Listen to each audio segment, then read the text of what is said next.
Hey, what's up YouTube? Is Jose Serrano from Jose Serrano Special Vehicles. So this is the last episode of Destroying Second Season 1 and 2 was 40 and 24. The 40 is the barrel-only SUV in Sonora, Mexico, the fiery motorcycle, the two hydroplanes crash at the same time, the world record on the car jumps and split in half, the angry animal attacking people, the upside down thruster, and the Formula 4 crash. Before I begin this video, please subscribe to King and me to Jose Serrano Special Vehicles for more. See the previous episode 20 and episode 72 on my channel for episodes. It is showtime.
Without so much as a warning, life hangs in the balance. Human endeavor turns to chaos. And within seconds, nothing will ever be the same. Ever. I'm Ron Pitts. You're about to experience some of the most startling scenes of destruction ever caught on camera. An industrial fire sends thousands of pressurized gas tanks hurling through the air like flaming missiles. In a crash at a racetrack so violent, a car is literally torn in half. You might want to back up from the TV because things are about to get destroyed in seconds.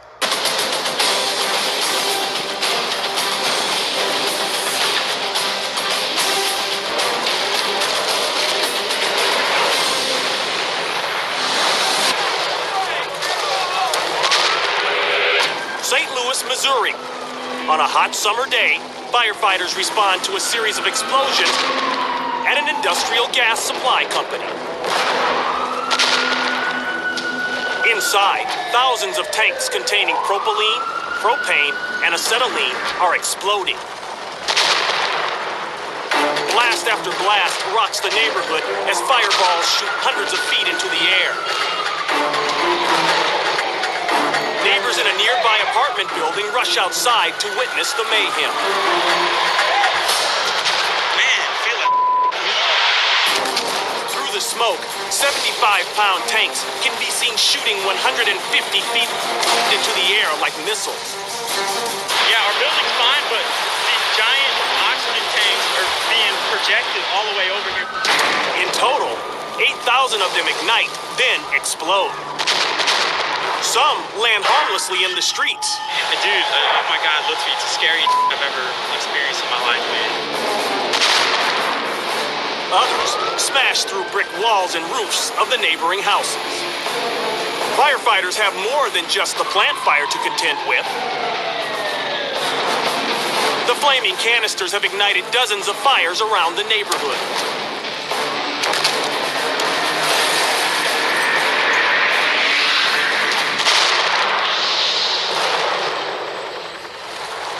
No one is injured in the fires. But one resident suffers a fatal asthma attack caused by the noxious fumes. The initial fire is triggered by defective pressure release valves on tanks of propylene that were stored outside. Heated by the blistering summer sun, the defective valves leak gas. The leaking gas is ignited by static electricity. And the result? A series of explosions that caused $13 million in damages.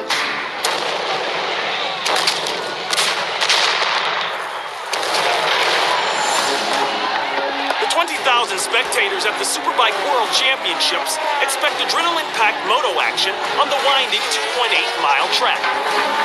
Away they go. What they don't expect is this. The bike on fire is still going.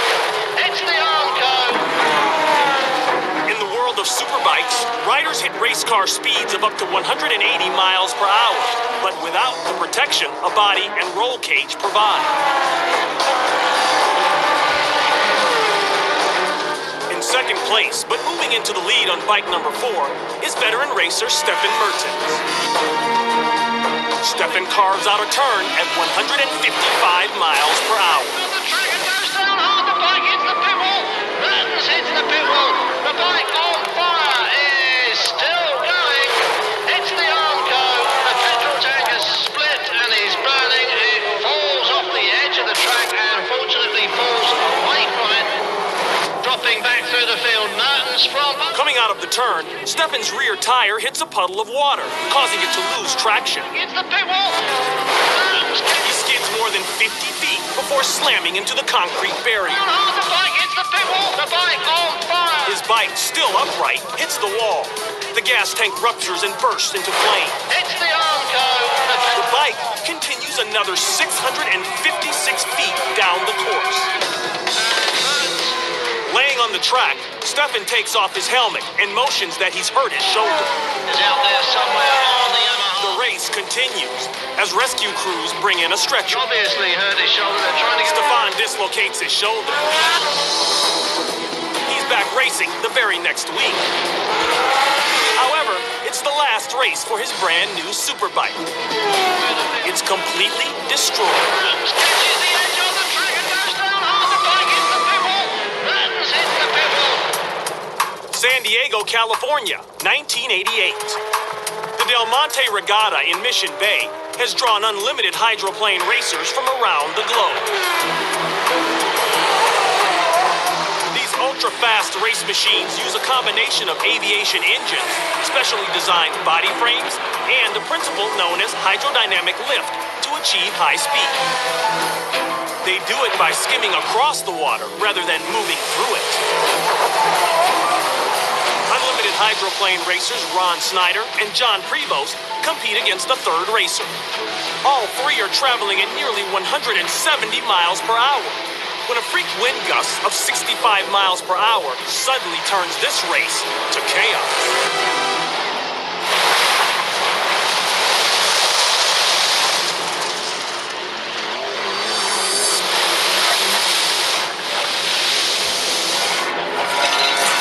As they rocket down the straightaway at nearly 170 miles per hour, a freak 65-mile-an-hour gust of wind lifts Prevost on the left and Snyder in the center off the water.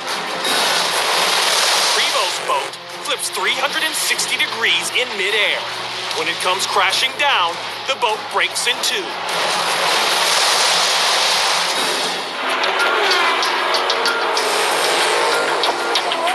Unlimited hydroplane race boats travel on sheets of air.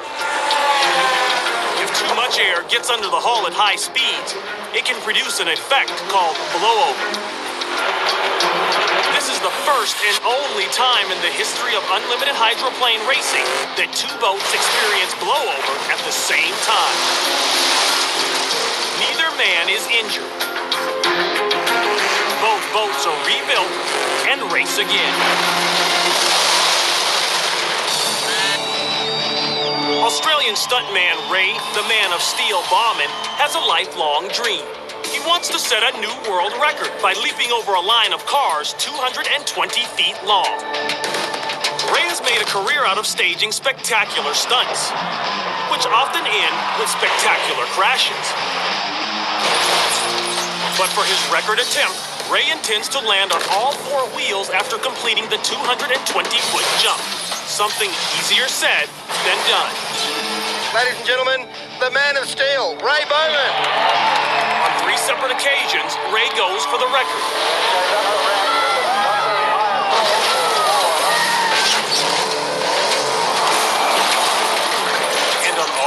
occasions, he fails to land on all four wheels.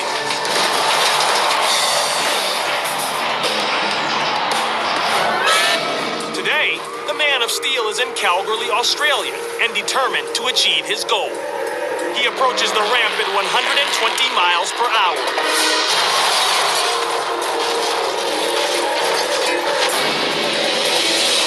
Ray reaches a height of 40 feet, but the heavy coupe he's driving pitches forward. The car lands almost vertically and splits in two. The piece holding the nitrous-boosted V8 is sheared off from the back of the car. His crew rushes in. They frantically search for signs of life within the twisted wreck. He's alive.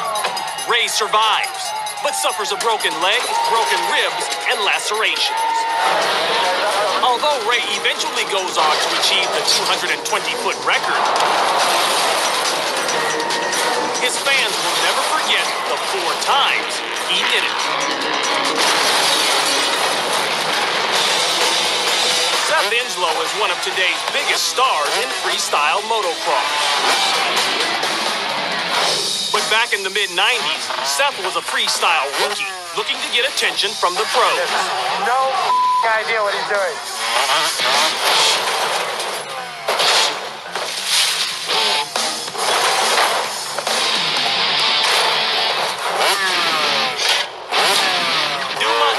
Near Baker, California, 1994. After seeing a video of his freestyle hero jumping this massive sand dune, Seth decides he wants to try it himself. Seth's takeoff appears flawless, but it's his landing that gets him into trouble.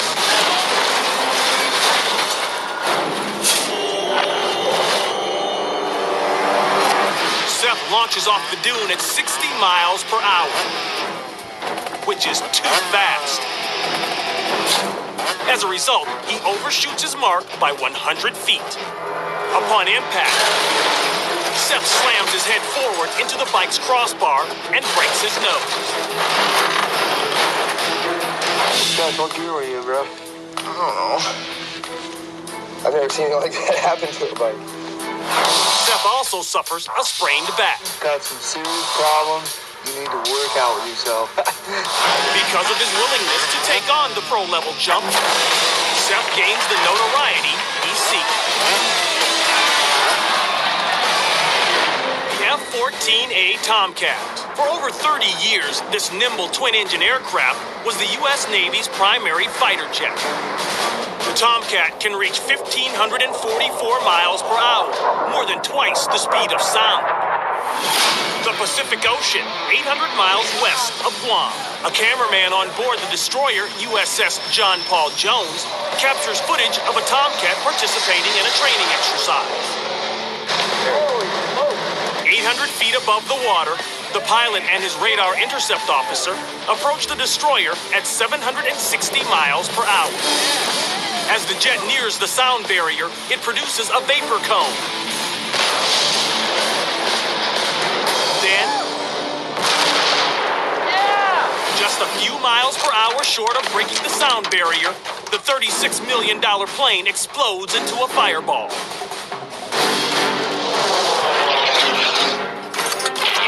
This video image suffers from transmitter interference from the ship's electronics. It offers another angle on the explosion.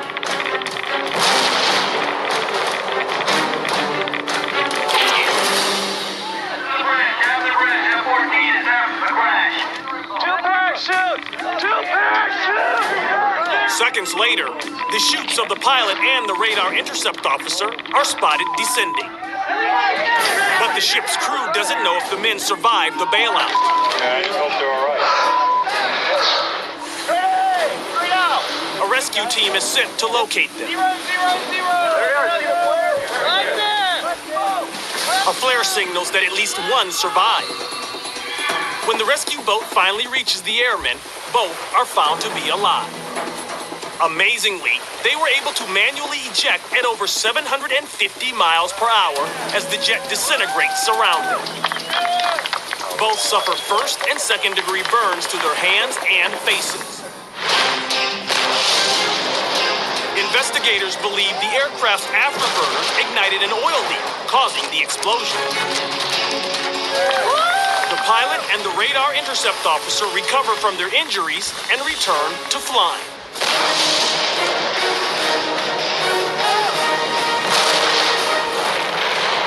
It's the annual I-500 snowmobile race in Sault Ste. Marie, Michigan. Since 1969, it's the world's premier snowmobile racing event. During this 500-mile marathon, snowmobiles reach speeds of 100 miles per hour. They race on a 1-mile oval track constructed over a 3-week period by spraying nearly 2 million gallons of water on snow. When it's done, the Ice Bowl plays host to some of the most intense snowmobile action on the planet. The night before this 1996 race, the temperature drops to a bone-chilling minus 38 degrees. By morning, the extreme cold creates an icy fog around the track, limiting visibility and creating extremely treacherous conditions for the racers. Officials wave a flag as a warning to snowmobilers to slow down. The riders in front hit the brakes, while those in the back don't see the flag.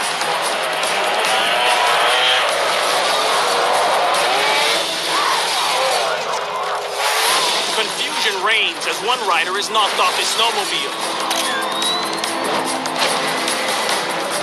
and another off his feet by the roughly 500-pound machine.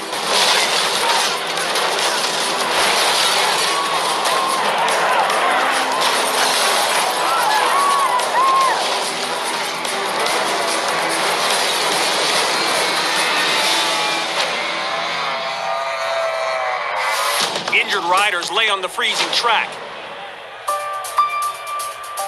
Ambulances arrive and treat the injured. Several riders suffer fractures and lacerations, but all survive. 5 snowmobiles were involved in this crash, making it one of the worst wrecks and coldest days in the race's history.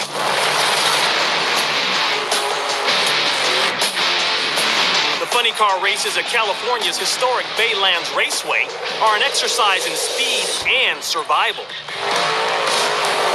Funny car dragsters can hit speeds of 220 miles per hour and finish a quarter-mile run in less than 7 seconds. He doesn't know it yet, but veteran racer Mike Grieco is about to run the last race of his career. Seconds after taking off, he's knocked unconscious behind the wheel.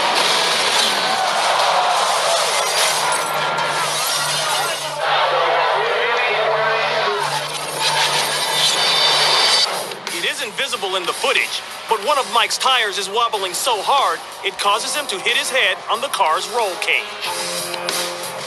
He's knocked unconscious with his foot still on the accelerator. At roughly 150 miles per hour, Mike's dragster veers hard right into the guardrail.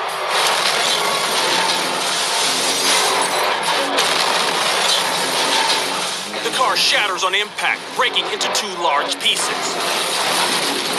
The body of Mike's funny car ends up on one side of the guardrail and the twisted chassis on the other, including the bent framework of his roll cage.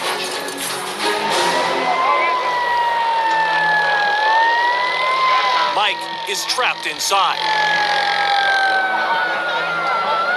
It takes rescuers several minutes to extract him from the wreckage. Mike suffers a severe concussion, not from the crash, but from hitting his head on the roll cage.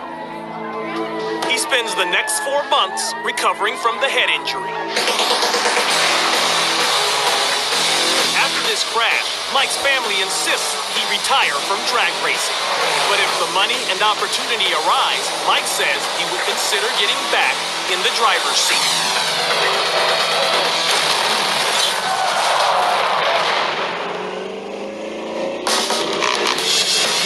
Sonora, Mexico. A group of friends have come to Dune Arena to indulge in the wild sport of sand driving. At adventurous 4x4 enthusiasts try to seek out and conquer the steepest sand dunes around.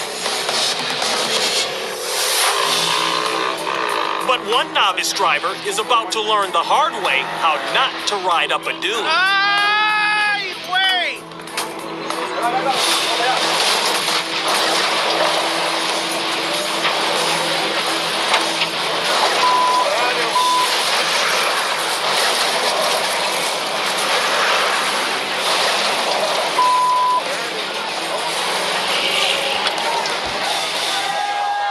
The driver breaks one of the first rules of sand driving by climbing the dune at an angle instead of going straight up. The tires sink into the sand, a condition known as sandbogging. The vehicle tips further, then gravity becomes the driver.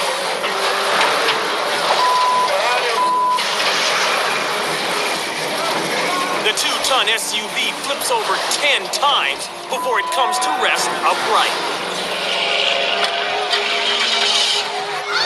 Friends and onlookers rush in to help. The driver is pulled out of the SUV. His injuries are minor, mostly bruises and scratches. As for his SUV, even after suffering severe body damage, it's still drivable. I'm Ron Pitts, and thank you for watching Destroyed in Seconds.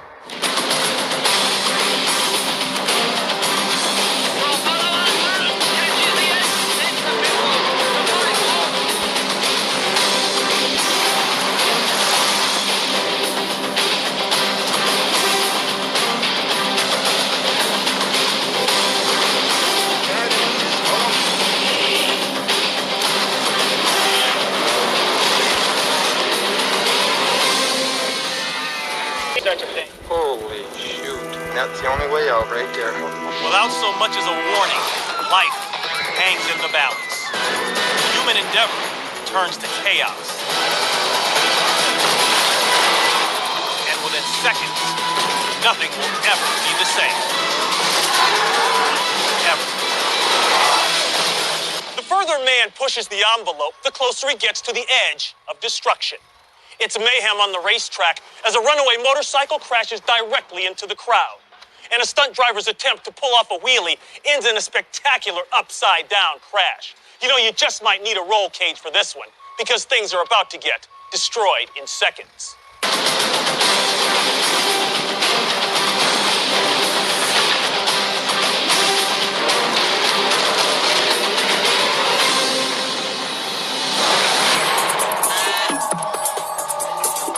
At this computer store in Eugene, Oregon, hard drives aren't the only things known to crash.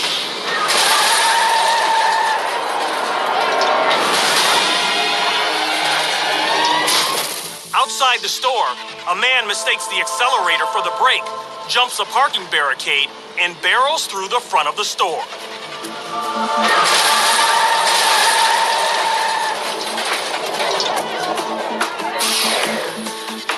The 3,300-pound vehicle careens toward the clerk.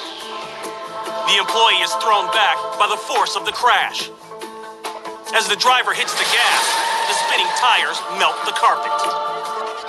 The car finally comes to a halt, missing a support beam by inches.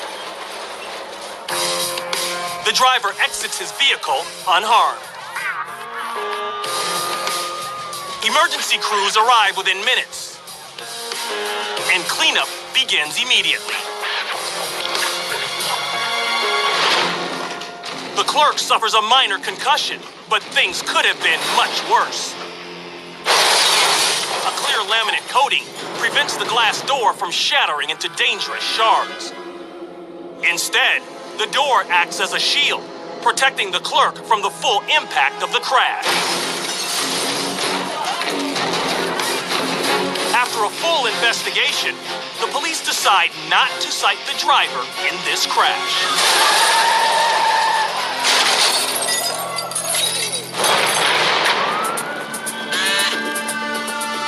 It's a frightening sight.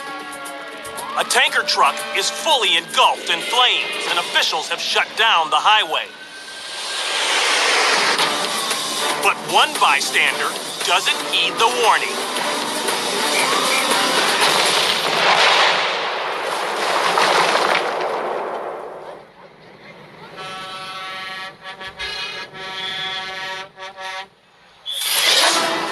tanker is filled with hexane, a highly volatile chemical that erupts in a massive explosion. The blast is triggered when the hexane inside the tanker begins to boil at 156 degrees Fahrenheit. Sections of the tanker are launched nearly 1,000 feet away.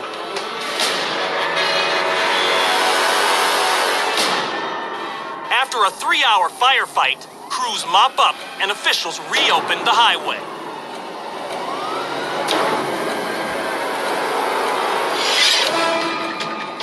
Fortunately, the tanker driver fled to safety before the blast. As for the man who was dangerously close to the explosion, he's enveloped by scorching heat, but escapes unharmed.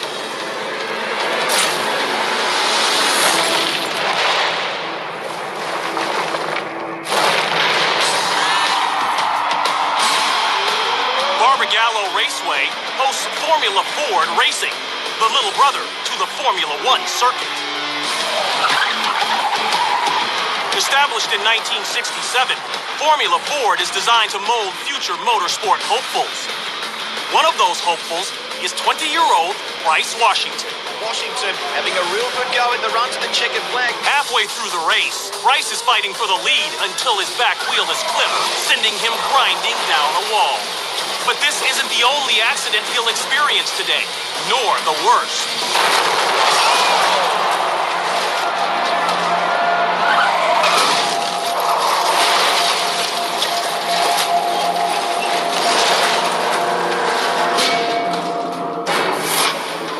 Coming over a blind hill, Bryce slows down at the sight of the flag, but the racer behind him doesn't.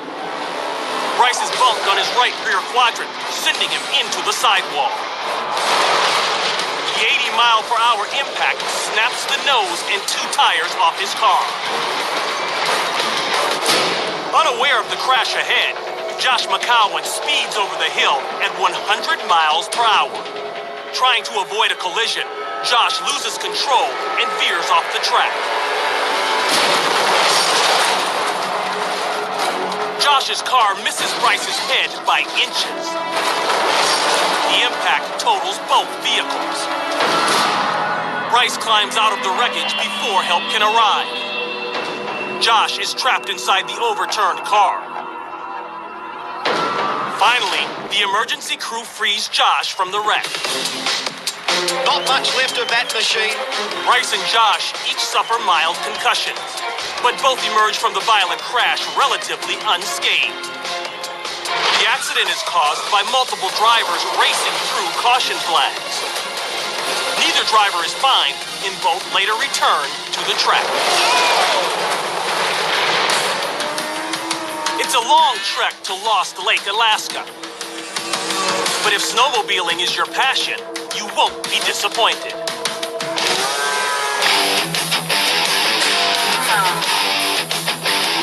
In 2001, professional rider Jason Adams showcases his talents on these snow-packed hills near Alaska's southern tip. The Canadian native and his friends are here to shoot a video featuring extreme jumps in the 49th state. They scope out a gap over a creek that seems perfect for a 150-foot leap and build a ramp out of packed snow. Jason has never jumped this far before, so all watch anxiously as their friend goes for it.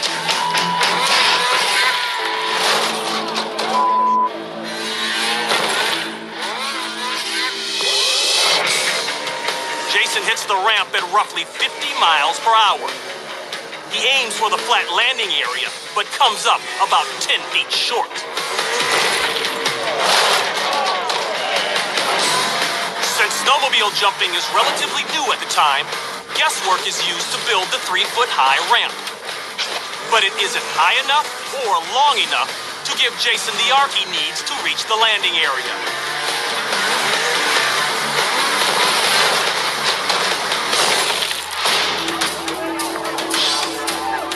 Although Jason wears a protective helmet, his exposed chin slams into the handlebars. The nearest hospital is 20 miles away, Fortunately, he survives the ordeal. The 27-year-old splits open his chin, shatters his jaw, and loses 18 teeth. 3 years later, Jason puts his stunt riding days behind him. Today, he sells snowmobiles and mentors young riders on how to operate them safely.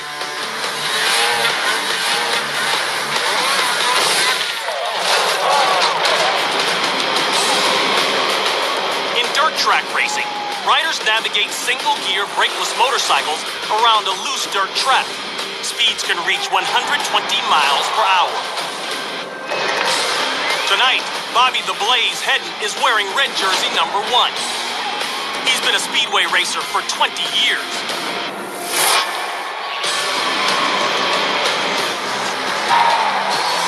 But as Bobby slides into this corner, his bike ends up gunning for first without him, directly at the crowd.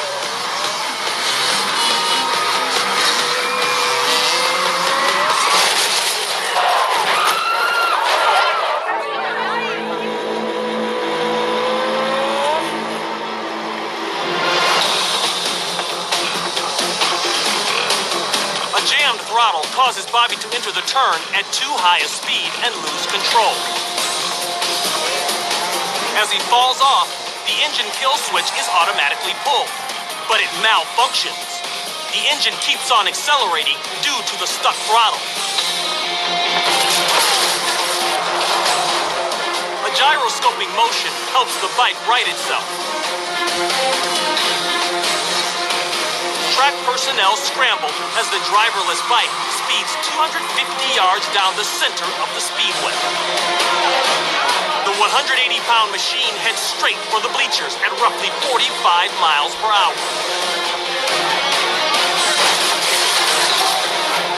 It jumps the 4-foot barricade and into a crowd of fans.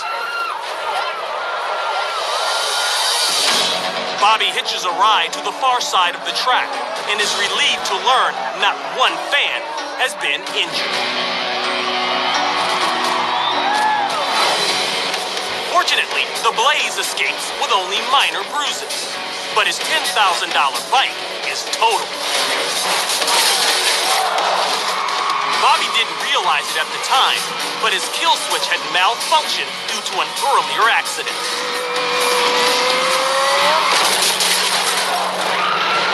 Hundreds gather at a small town festival to watch an exhibition of jarapeo,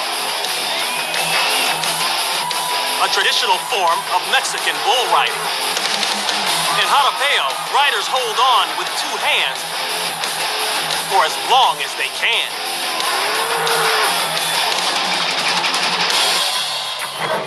Rider Javier Diaz comes out of the chute to the thrill of his fans, who suddenly go from spectators to targets.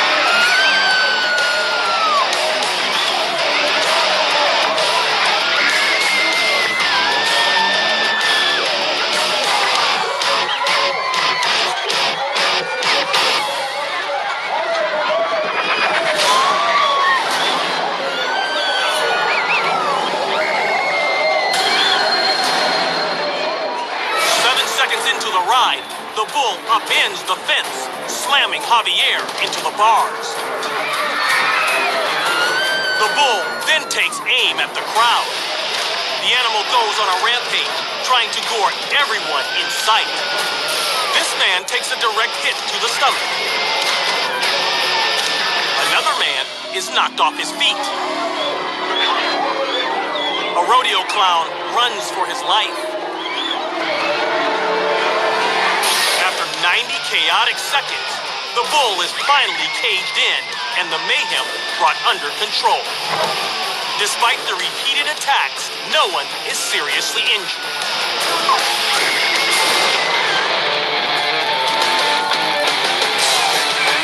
Byron, Illinois, October 2008.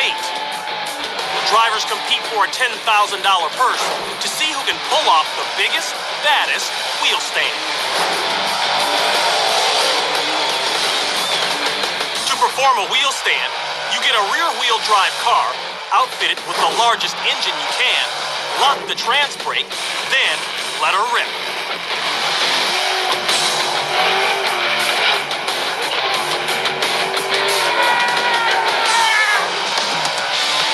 The key to a great wheel stand is horsepower. And with 650 horses under the hood, Rob LaCroix's Chevette has plenty.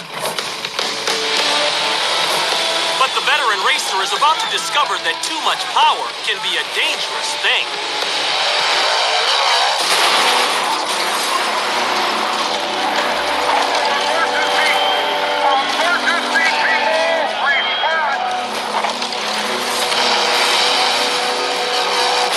LaCroix's powerful engine flips his 2,100-pound car over onto its roof.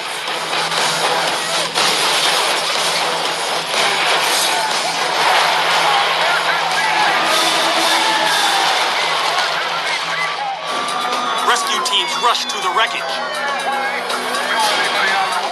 They find LaCroix unconscious. As fuel leaks from the car, the crew races to cut him from his harness. Rob, can you talk? All right, buddy. The team attempts to stabilize LaCroix, but he declines additional medical treatment.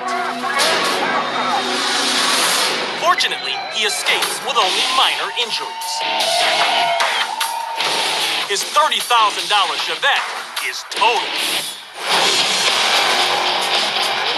Living up to his name as the Wheelie King, LaCroix wasn't daunted by his crash. He's still performing wheel stands today, but hopefully not like this.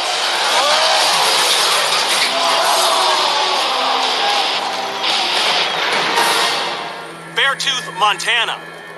A wildfire races through the rugged Big Belt Mountains, trapping a group of hunting buddies. You won't believe this. This is what we got coming towards us. Ron Michelson can only watch through his camera lens as the 7-mile-wide blaze completely blocks all paths of escape. It's getting big. Holy shoot. We heard there was a little fire, but nobody ever dreamed something like this would happen up here. Sucks, man. Never seen such a thing. And that's the only way out right there. It's going to be here in a matter of 5-10 minutes at the outside. Hot already. It's unbelievable.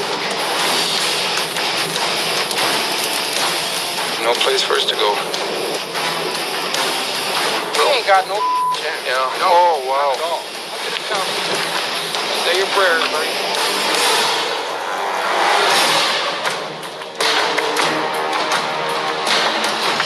The wind-whipped flames envelop the campsite, igniting boxes of ammunition. There's bullets going off. Propane bottles. Hey, look! Those are live rounds going up. Get out of that, guy! Hey! That's the blankets, period. If we have to, we'll wet them down and lay in the creek. As the inferno closes in, the men's concern turns toward their horses. Give us a coat and let's get in the creek. Well, I'm letting those horses go before I go anywhere. They believe releasing the animals gives them the best chance for survival. Cut the rope and just let them go. After setting the horses free, Ron says his final words before diving for cover. Okay, here it comes. Gotta sign off now. We gotta go.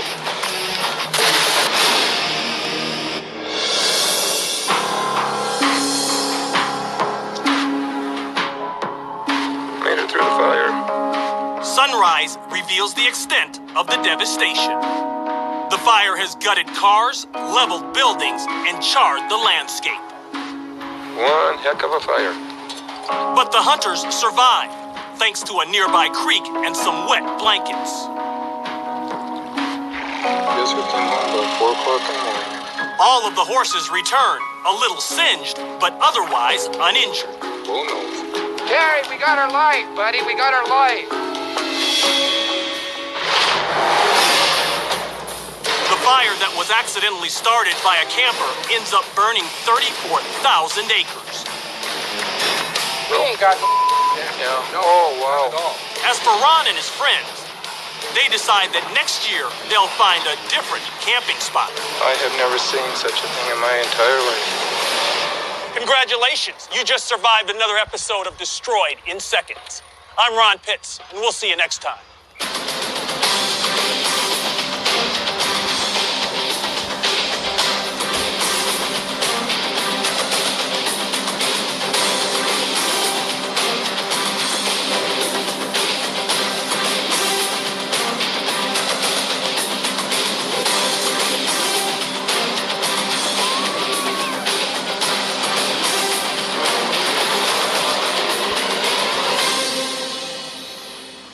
Well, thank you very much, Ron Pitts. Season 1 was finished was 40, Season 2 was 24. Then, Destroying Seconds was cancelled. Hidden Space and Time by 009 Sound System.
That was intense. Before I end this video, please watch and subscribe to King YouTube channels where they have destroying second videos that I have ever seen before since this year.